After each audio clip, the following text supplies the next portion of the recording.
حضرت عبداللہ ابن عمر رضی اللہ تعالیٰ عنہ فرماتے میں حضور کی مجلس مبارکہ میں بیٹھا تھا، ابو داؤد شریف میں موجود ہے، کہتے ہیں حضور دعا مانگ رہے تھے۔ دعا کیا تھی؟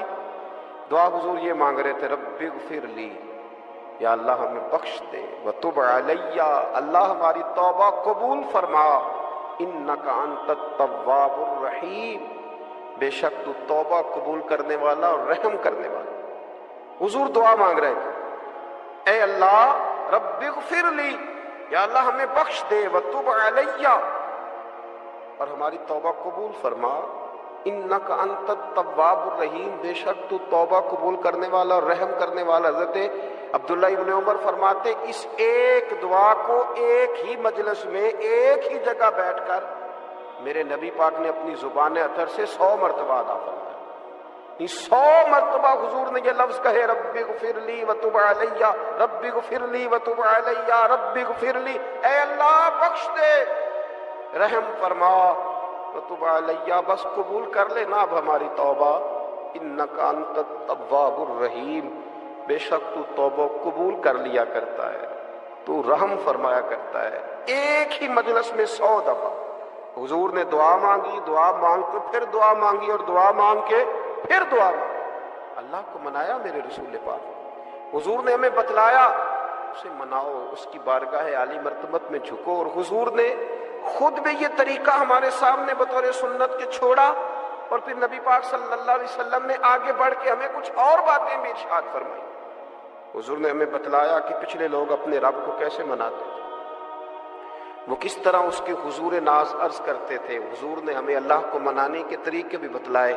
فرمایا جب ماں باپ دعا مانگیں گے اولاد کے حق میں تو وہ مان جائے گا۔ حضور علیہ السلام نے فرمایا جب مسافر دعا مانگے گا تو اللہ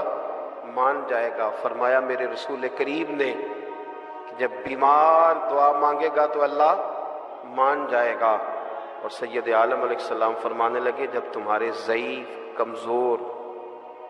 مجبور لوگ دعا مانگیں گے تو اللہ مان جائے گا۔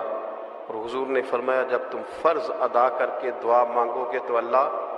مان جائے گا۔ اور میرے محبوب نے فرمایا جب پچھلی رات اٹھ کے تم اس کے حضور عرض کرو گے تو وہ تمہاری دعاؤں کو قبول کر لے گا، وہ تم مان جائے گا۔ اور حضور نے ہمیں دن بتائے، فرمایا جمعے والے دن مانگنا مان جائے گا، شب قدر کو مانگ لینا مان جائے گا، شب برات میں دعائیں کرنا وہ مان جائے گا، رمضان کی راتوں میں مانگنا مان جائے گا، قرآن پاک کے ختم کے موقع پر دعا کرنا مان جائے گا۔ طریقے بتلائے۔ اب یہ ہے کہ ہم نے تو مانگنا تھا نا اس کی بارگاہ، ہم نے تو حاضر ہونا تھا، ہم نے تو جانا تھا، اب ہم نے آگے بڑھنا ہے، اس کے حضور عرض کرنا۔ حضور نے ہمیں بتلایا کہ مومن متقی ہوتا ہے نا، پرہیزگار ہوتا ہے، تو اس نے کچھ نیکیاں بھی کی ہوتی ہیں، جس طرح اسے اپنے گناہوں کا پتہ ہوتا ہے نا، تو اسے پتہ ہوتا ہے کہ نہیں یار فلاں کام میں نے فقط اللہ کی رضا کے لیے کیا ہوا ہے، اور میرا اور میرے رب کا راز ہے۔ فرمایا جب تم بڑے الجھ جاؤ نا، جب تم بڑی آزمائش میں آ جاؤ، اور جب تم سمجھ لو کہ اب میں بڑی تکلیف میں آ گیا ہوں، تو پھر ایک طریقہ حضور نے ہمیں اور بھی بتلایا مانگنے کا، ایک اور طریقہ بھی بتلایا، اور وہ روایت صحیح مسلم میں موجود ہے۔ راوی حضرت عبداللہ ابن عمر رضی اللہ تعالیٰ، حضور فرماتے ہیں 3 لوگ سفر کر رہے تھے، یہ آپ اندازہ فرمائیے صحیح مسلم کی حدیث ہے، اور ذرا حضور کے سمجھانے کا ایک یہ رنگ بھی ہے اللہ کو منانے کا، ایک یہ انداز بھی ہے اس کی بارگاہ میں گزارشات پیش کرنے کا، یہ بھی ایک طریقہ حضور نے ہمیں بتلایا۔ اگرچہ اپنی نیکیوں کو چھپانا چاہیے، نیکیاں جو چھپی ہوئی ہوتی ہیں وہ قیمتی ہوتی ہیں، وہ قیمتی چیزیں ہوتی ہیں جو لوگوں نے چھپا کر کے رکھی ہوتی ہیں۔ حضرت عبداللہ ابن عمر فرمانے لگے کہ نبی پاک صلی اللہ علیہ وسلم فرماتے ہیں 3 لوگ سفر کر رہے تھے، رستے میں طوفان آ گیا، تیز بارش شروع ہو گئی، تو حضور فرماتے ہیں وہ تینوں بارش سے بچنے کے لیے ایک غار میں چھپ گئے۔ ان کو پتہ ہے پرانے زمانے کے اندر غاریں ہوتی تھیں، اور لوگ جب سفر کرتے تھے لمبے تو پتھروں اور پہاڑوں کے بیچ میں سے سفر کرتے تھے، وہ غار کے اندر چلے گئے۔ اب چونکہ طوفان بہت زیادہ تھا، جب وہ غار کے اندر چلے گئے تو اللہ کے پیارے حبیب صلی اللہ علیہ وسلم فرماتے ہیں پتھر اوپر سے لڑکتا ہوا آیا اور غار کے منہ کے آگے آ کے اس نے غار کو بند کر دیا۔ اب اتنا تیز اور اس مضبوطی کے ساتھ وہ پتھر لگا اور اتنا صحیح فٹ ہوا کہ اندر روشنی آنی بھی ختم ہو گئی۔ اب 3 لوگ ہیں، تھوڑی دیر تو وہ پریشان رہے کہ شاید اب کبھی بچ نہیں سکیں گے، شاید چاروں جانب اندھیرا ہی ہے اور اندھیرا ہی رہے گا، شاید یہاں سے نکلنے کے لیے اب ہمیں کوئی رستہ میسر نہیں آئے گا۔ وہ پہلے تو پریشان ہوئے، پھر کہنے لگے یار اس طرح کرو، ذرا غور کیجئے گا میری بات پہ۔ فرمایا اس طرح کرو، اگر کوئی زندگی میں نیکی کی ہے نا تو ذرا اس نیکی کو یاد تو کرو، اور یاد کر کے اس مالک کے حضور عرض تو کرو، وہ کریم ہے، کوئی آنکھوں شاید من جاوے تے گل کم تتڑی دا بن جاوے، عرض تو کرو۔ ان میں سے یہ آپ اندازہ فرمائیے، یہ بات بیان کون کر رہا ہے؟ یہ مدینے والے رسول بیان کر رہے ہیں، یہ نبی پاک علیہ السلام نے بیان فرمایا۔ یہ وہ کہانی ہے جو ہمیں ہمارے نبی پاک نے سنائی، رسول کریم علیہ السلام نے ہمیں بتلائی، یہ داستان محبت۔ حضور فرمانے لگے، ایک نے ان میں سے ہاتھ اٹھائے اور اس نے انداز کیا چھیڑا، عرض کرنے لگا اللہ تو جانتا ہے نا میں نے بکریاں رکھی ہیں، میں غریب ہوں، مزدور ہوں، اور مالک تو یہ بھی جانتا ہے کہ میرے بچے بھی ہیں، بیوی بھی ہے، پر میں جب بھی گھر لوٹا ہوں تو دودھ میں نے بچوں اور بیوی کو پہلے نہیں دیا، بوڑھے ماں باپ کو پہلے دیا۔ اللہ میں نے ان کے ساتھ ہمیشہ کرم کے بازو کھول کر معاملہ کیا،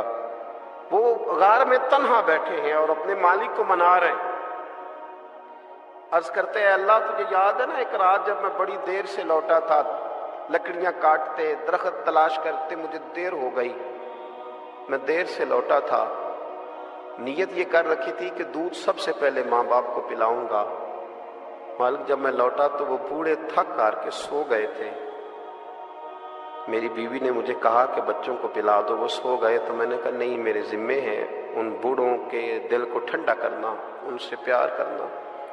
اللہ بیوی مانگتی رہی، بچے طلب کرتے رہے، میری ٹانگوں میں گھومتے رہے، بار بار آتے رہے، اور میں نے دودھ نہیں پلایا۔ اے مالک فجر ہو گئی، آفتاب طلوع ہونے کا وقت آ گیا، پر میں نے ماں باپ کے بیدار ہونے کا انتظار کیا۔ اے اللہ، وہ جب اٹھے تو ان کی آنکھوں میں جو میرے لیے دعا تھی اور ان کے سینوں میں جو میرے لیے کرم تھا، اگر تیری بارگاہ میں وہ نیکی قبول ہے تو مالک پھر رحم فرما، نہ اس مشکل سے آسانی عطا فرما۔ سنو سنو، رسول کریم صلی اللہ علیہ وسلم فرماتے ہیں کہ اس بندے کی دعا مکمل ہوئی تو پتھر تھوڑا سا سرک گیا، اور اتنا سرکا کہ آسمان نظر آنے لگا۔ جس نے ماں باپ کو منایا ہے، ان سے پیار کیا ہے، پھر یہی بات وسیلہ بن جائے گی رب کے ماننے کا، پھر یہ وسیلہ بنے گی اللہ اس سے مان جائے۔ پھر رسول کریم صلی اللہ علیہ وسلم فرمانے لگے، دوسرا بولا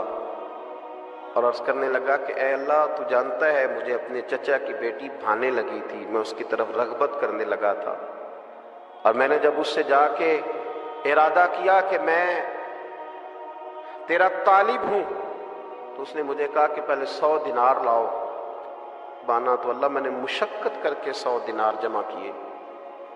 اور جب میں پوری طرح اس پر حاوی ہو گیا، وہ میرے قبضے میں آ گئی اور گناہ کا میں نے ارادہ کر لیا، تو اس عورت کے منہ سے ایک جملہ نکلا کہ اللہ سے ڈر، اے مالک وہ میرے قبضے میں تھی، اے اللہ میں گناہ پر قادر تھا، میں چاہتا تو گناہ کر لیتا، لیکن جب اس نے تیرا نام لے کے کہا نا کہ اللہ سے ڈر، اللہ میں ڈر گیا، میں اسے چھوڑ کے آ گیا۔ اگر تجھے یہ بات پسند ہے تو پھر نکال دینا اس مشکل سے، پھر کر دینا کرم۔ اللہ میری بھی تو چڑھتی جوانی تھی نا، میں بھی تو سب کچھ کر سکتا تھا، پر تیرے لیے، تیری خاطر میں لذت گناہ سے باز رہا، تو اللہ تو رحمت فرما دے۔ حضور فرماتے اس کی دعا مکمل ہوئی تھی کہ پتھر تھوڑا اور سرک گیا۔ پھر تیسرا بولا، اور اس نے بول کے کہا اے اللہ ایک مزدور کو، ایک دیہڑی دار کو، ایک غریب کو میں نے کام پہ رکھا ہوا تھا، یہ تیرا اور میرا راز ہے اللہ، وہ مزدور وہ دیہڑی دار میرے پاس کام پہ لگا تھا، کچھ چاول میں نے اس کی اجرت مقرر کر دی کہ تو کام مکمل کرے گا تو میں تجھے دوں گا، اور جب اجرت لینے کا وقت آیا تو وہ بگڑ کر ناراض ہو کر چلا گیا. میں اسے ڈھونڈتا رہا، وہ مجھے ملا نہیں. میں نے اس کے چاولوں کی قیمت کاروبار میں انویسٹ کر دی، اس کا تھوڑا سا سرمایہ پر میں نے کھایا نہیں. پھر وہ اس سے میں کاروبار کرتا رہا اور اتنا کاروبار کیا کہ بہت ساری گائیں اور ان کے چرواہے تیار ہو گئے. وہ سالوں کے بعد لوٹا. میں نے اس غریب کا مال کھایا نہیں بلکہ بڑھایا، محفوظ کر کے رکھا. وہ سالوں کے بعد لوٹا اور کہنے لگا میرا مال تو، میں نے کہا وہ ساری گائیں تیری ہیں، وہ چرواہا تیرا ہے، یہ سارا کچھ تیرا ہے. تو کہنے لگا تم مجھ سے مذاق کرتا ہے، میں غریب کہاں اور گاؤں اتنی بڑی گائیں کہاں، تو مذاق کرتا ہے. تو میں نے کہا مذاق نہیں، میں نے اپنے رب سے ڈر کے تیرے مال کی حفاظت کی، یہ تیرا ہے. اے اللہ میں کھا بھی تو سکتا تھا نا، پر تجھ سے ڈر کر میں نے وہ سارا محفوظ رکھا. اللہ اگر تجھے میری یہ ادا پسند ہے تو پھر آج مان جانا، آج راضی ہو جا. اللہ کے رسول فرماتے ہیں اس کی دعا مکمل ہوئی تھی کہ پتھر لڑکا اور ان کے لیے رستہ بن گیا. وہ باہر آ گئے تو حضور نے ہمیں بتلایا کہ وہ تمہاری نیکیاں جو چھپی ہوئی ہیں، وہ تمہاری نیکیاں جو تم نے خالص اللہ کی رضا کے لیے کی ہیں، ان نیکیوں، ان اعمال کا وسیلہ بھی تمہارے رب کے ماننے کا ذریعہ بن جائے گا. اس کو منایا جائے، اس کے حضور حاضری دی جائے، اس سے بخشش کا سوال کیا جائے، اس کی بارگاہ میں یہ گزارش کی جائے کہ اللہ غریبوں، مجبوروں، کمزوروں اور ان لوگوں کے صدقے جو اللہ رستہ دیکھ رہے ہیں کہ رستہ کب کھلے گا، جو تیری بارگاہ کرم کے سوالی ہیں، ان کے صدقے تو رحم فرما، تو کرم فرما. تو میرے عزیز، ایک اور بات جو اللہ کو منانے کے لیے ہمیں ہمارے پیارے رسول صلی اللہ تعالی علیہ وسلم نے بتلائی کہ جب انسان بہت زیادہ عاجزی کرتا ہے نا، بہت زیادہ عاجزی، تو پھر بھی اللہ مان جاتا ہے.